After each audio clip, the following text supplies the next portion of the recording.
Hello and thanks for joining us from our studios in Israel. I'm Aaron Porras here with ILTV's morning briefing.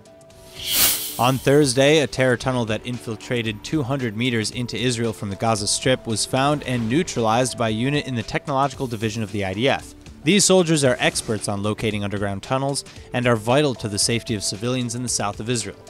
Operating from a place called The Lab, the unit was joined by Israel's greatest minds recruited for this project from the Technion, the Weizmann Institute of Science, and other universities, including geologists, physicists, and mathematicians.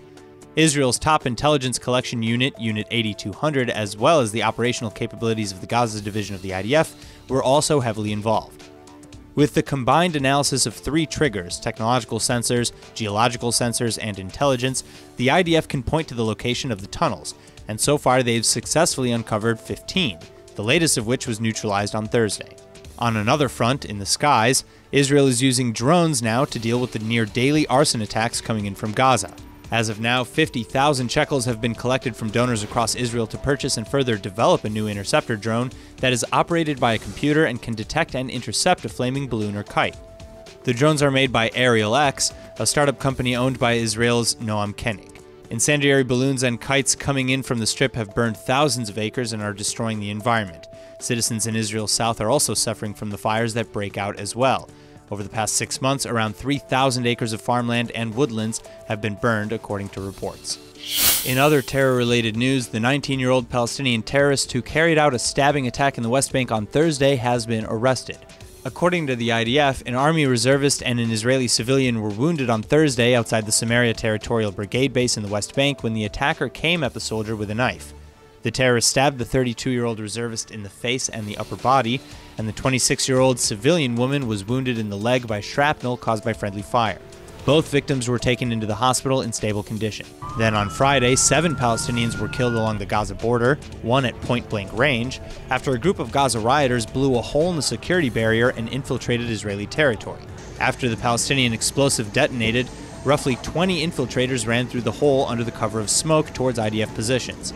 Soldiers fired warning shots, prompting most of the infiltrators to turn back, but some remained, continuing towards soldiers who fired upon them. The one killed at point-blank range had brandished a knife and entered close range to the soldiers stationed there.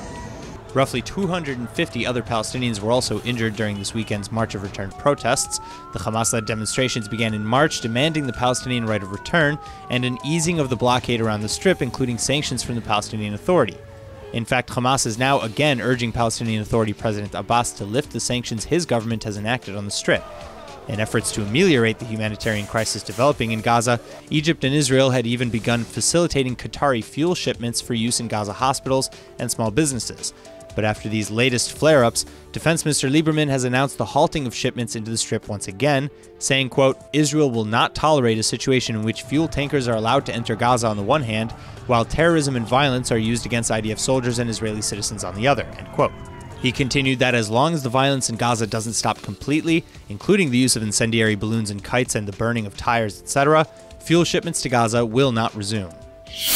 Moving on, Israeli envoy to the United Nations Dani Danon took time this weekend to blast NGO B'Tselem and their leader Chagai Elad just prior to Elad's scheduled address at the United Nations Security Council.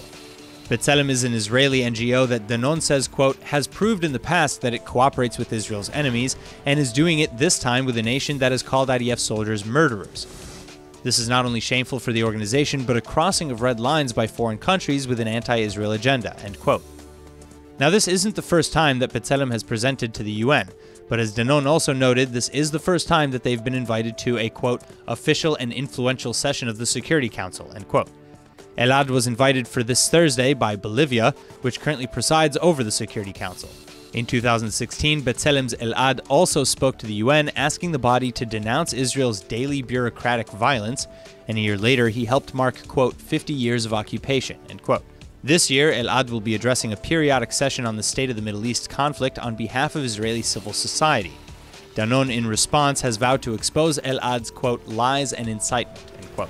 Meanwhile, the Israeli government today is set to approve the new 22 million shekel housing expansion set for the West Bank city of Hebron. The plan is to develop a 31-unit housing complex in the Chezkiyahu neighborhood, and this would mark the first expansion to the Jewish section of Hebron in 16 years. In yet another sign of some sort of normalcy returning to Syria, The main border crossing between Israel and Syria, the Quneitra crossing, is now set to reopen on Monday. The pass was closed 4 years ago due to the violence of Syria's brutal and ongoing civil war, and in a statement issued on Friday, United States Ambassador to the UN Nikki Haley said the decision to reopen the crossing was in order to let UN peacekeepers return to the area and, quote, step up their efforts to prevent hostilities in the Golan Heights region, end quote.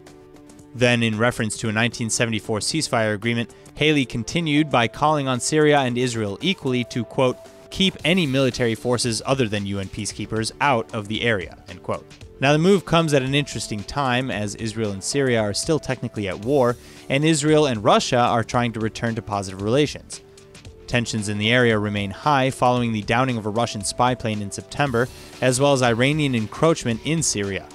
Israel continues to maintain that it will not tolerate any Iranian arms or military forces to fall into enemy hands or threaten Israeli sovereignty. That said, the IDF and UNDOF troops have already begun working together and patrolling the border in order to return to 2011 conditions. Defense Minister Lieberman says, quote, this shows that we are ready to open the crossing as it was before. The ball is now in Syria's court, end quote. That's all for now. I'm Aaron Porras, and see you later with our main daily broadcast from Israel at 2 p.m. Eastern Time.